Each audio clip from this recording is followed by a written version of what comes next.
누가복음의 말씀, 누가복음 2장 1절에서 7절까지 말씀. 성경으로 보실 분들은 제가 가진 성경 신약성경 89쪽의 말씀입니다. 제가 1절로 7절까지 말씀을 봉독해 올립니다. 그때에 가이사 아구스도가 영을 내려 천하로 다 호적하라 하였으니 이 호적은 구레뇨가 수리아 총독이 되었을 때에 처음 한 것이라. 모든 사람이 호적하러 각각 고향으로 돌아가매 요셉도 다윗의 집 족속이므로 갈릴리 나사렛 동네에서 유대를 향하여 베들레헴이라 하는 다윗의 동네로 그 약혼한 마리아와 함께 호적하러 올라가니 마리아가 이미 잉태하였더라.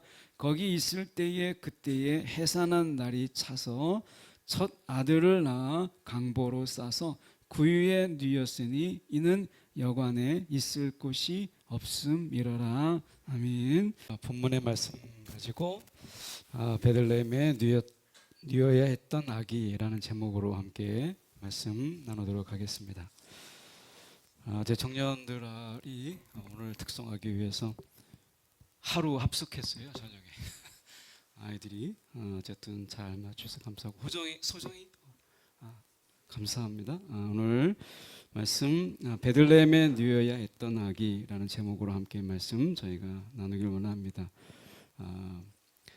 선거철은 아니지만 이 성탄의 때에 우리가 만약에 선택을 해야 된다라고 한다면 대통령의 선거 5년의 한국의 미래 이런 게 아니라 우리의 인생 전체에 걸친 선택을 해야 된다면 그게 이제 성탄절에 우리가 하나의 의미라고 볼 수 있거든요. 누가 왕인가가 아니라 누구를 왕으로 모실 것인가라고 하는 이 선택이 이 성탄절에 있어요. 그 누가 왕이냐가 아니라 이제 누구를 우리가 왕으로 섬길 것인가라고 하는 이 결단과 결정이 있어야 될 때가 이 성탄이 가지는 의미 중에 하나다라고 하는 것입니다. 1절의 말씀에 보면 그때에 가이사 아구스도가 이렇게 되어 있어요.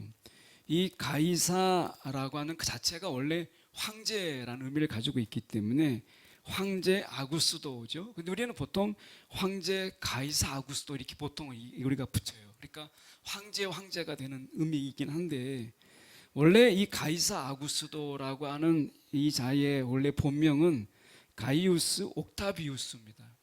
이 옥타비우스인데 기원전 27년에 이제 원로원으로부터 존엄한 자다라는 의미로서 아우구스투스, 이것을 우리가 성경에서는 아구스도라고 한 것이죠. 이 아우구스투스라고 하는 존귀한 자다라고 하는 칭호를 받게 돼요. 그리고 그는 이런 칭호를 받을 만한 인물이었는가라고 하는 것을 본다면 로마의 속에서 있는 이제 속국이나 그 주변 나라들이 많다 보니까 내전을 종식시키고 로마의 제국의 기틀을 닦아요. 그리고 약 200년 동안 로마의 평화, 우리가 알고 있는 팍스 로마나라고 하는 시대를 연 인물이 이 가이사 아구스도예요. 이 인물이 어떻게 보면 그 안정된 시기 속에서 도로망과 그리고 그리스도로 이제 그리스어라고 하는 공용된 언어를 통일시켜요. 이것이 예수님께서 복음을 전하는 데에 굉장히 유용한, 그리고 초대교회 때 복음을 전하는 데 있어서 도로라고 하는 것은 굉장히 유용한 도구가 돼요. 그리고 언어가 통일되어 있다는 거죠. 이것 때문에 그때라고 하는 것은 굉장히 중요한 의미인데, 그때 언어가 이제 통일되고 도로가 다 준비된 그때, 그리고 그때 통치자가 가이사 아구스도라고 하는 인물입니다. 이 인물은 온 세상의 그 주님으로 추앙받는 그런 자였어요. 그는 스스로 신의 아들이다 라고 하는 이런 칭호를 자신에게 붙였어요. 나는 신의 아들이다. 우리가 성경에 보면 바로, 애굽의 왕 바로라고 하는, 이 바로라고 하는 것은 파라오라는 뜻인데, 이 파라오라고 하는 것은 태양신의 아들이란 뜻이거든요. 그러니까 누구나 다 황제가 되고, 그리고 제국의 왕이 되면 다 신의 경지, 신의 아들이라고 불리는 것에 굉장히 그것을 집착하는 걸 보게 돼요. 오늘 이 가이사 아구스도도 자신이 스스로 나는 신의 아들이다 이렇게 붙였거든요. 애굽의 왕도 나는 태양신의 아들이다 이렇게 했던 것처럼 그랬습니다. 오늘 말씀 속에서 저희가 보면 그가 이 영을 내려서 1절에 천하로 다 호적하라. 이 호적하는 이유는 세금의 징수를 위해서 인구조사를 하는 것과 같은 거예요. 그러니까 세금을 더 많이 거두는 거죠.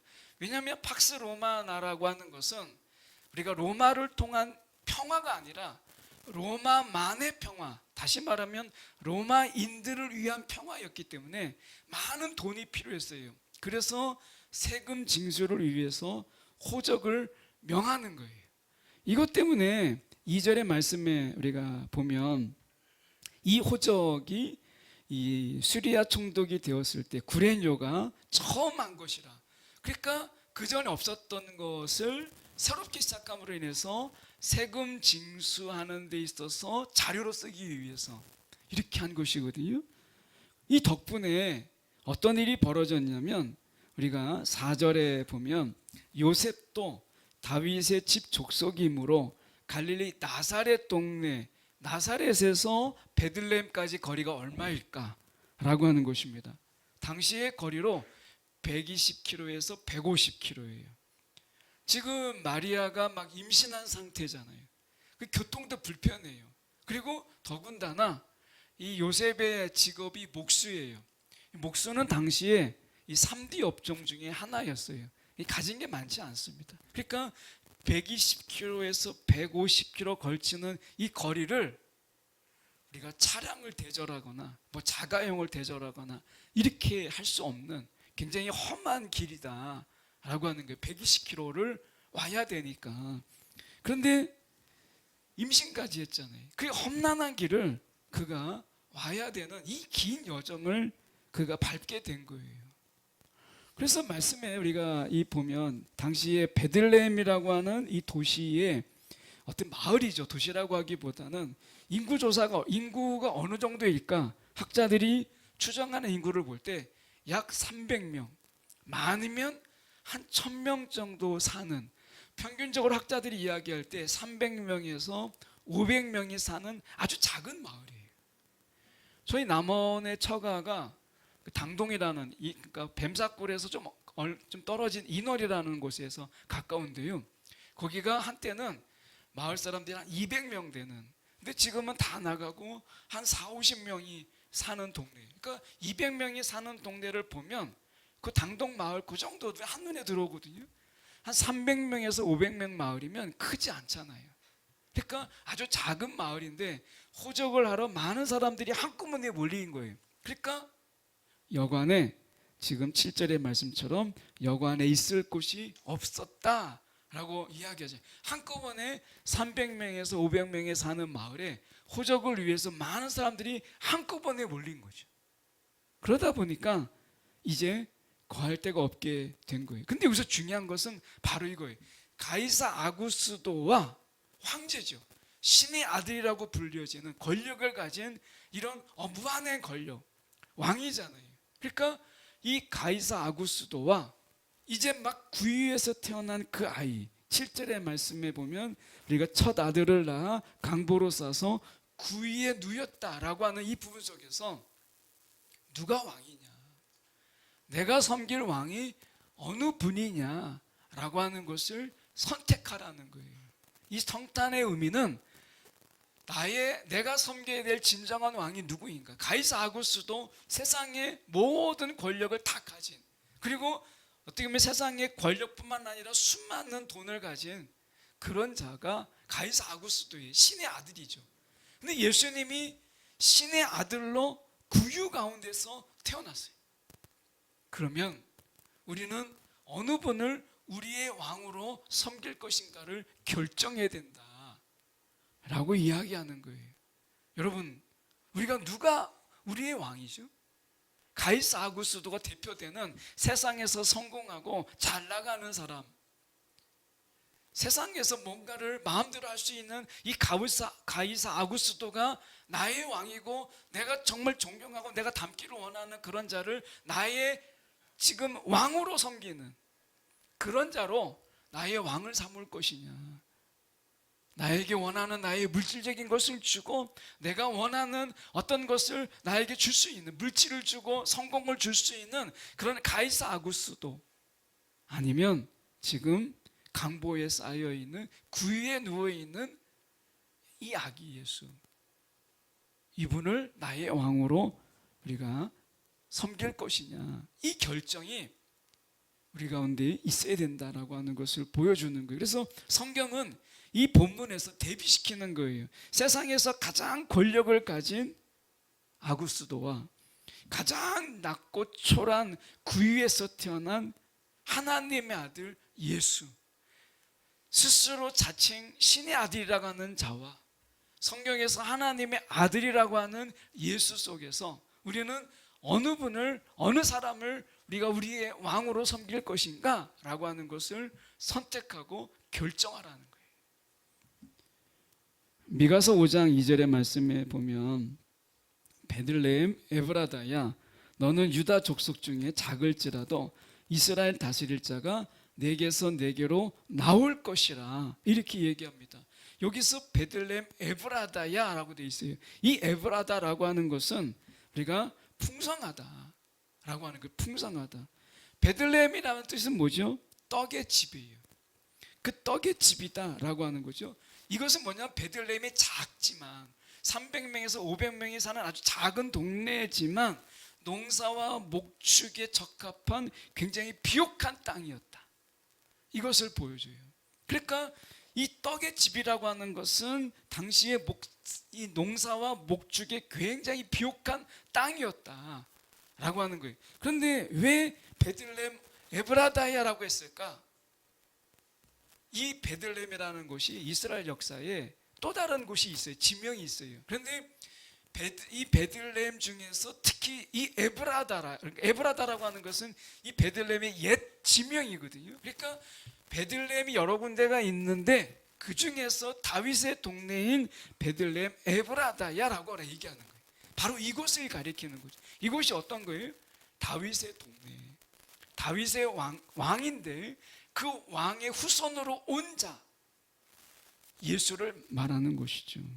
생명의 떡으로 오신 예수님이 떡의 집 베들레헴에서 태어나셨고, 선한 목자로 오신 그분이 목자들의 경배를 가장 먼저 받으셨어요. 이것은 우연이 아니라 하나님께서 그분이 어떤 분인가, 우리의 생명의 떡이 되신 분이시다. 그래서 베들레헴에 그가 나셨잖아요. 우연이 아닌 거예요. 그 이름 속에 그분의 어떤 분이신가, 그분이 생명의 떡으로 이 땅에 오신 그분의 존재를 분명히 보여주는 것이에요. 여러분, 우리는 누구를 섬길 것인가 라고 하는 이 부분 속에서 말씀하고 있는 거예요. 요한계시록에서 보면 로마 황제 가이사 아구스도를 포함해서 로마의 황제를, 그럼 성경에서 뭐라고 이야기하느냐? 계시록 2장 13절에 보면 사단이 준 권세다. 우리가 잘못 알고 있는 게 세상의 모든 권세는 다 하나님이 주신 것이다, 이렇게 생각해요. 그런데 로마의 황제의 이 권세는 계시록에서 사단이 준 권세다, 이렇게 이야기합니다. 세상의 모든 권력은 하나님에게로부터 왔다라고 생각하지만, 그래서 우리가 과거에 독재자가 이 땅을 우리가 통치할 때 교회가 그들을 축복했던 이유가 뭐겠어요? 모든 권력은 다 하나님께서 온다, 이렇게 얘기했어요. 그런데 로마 황제에 대해서 성경이 이야기하는 것, 계시록 2장 13절에 보면 사단이 그에게 준 권세라고 이야기해요. 이것은 무엇이에요? 많은 피를 흘려서 쟁취하고 빼앗은 권세잖아요. 하나님이 그에게 준 게 아니라 사단이 온갖 모든 생명을 빼앗고 강탈하고 그리고 힘으로 짓눌러서 차지한 권세잖아요.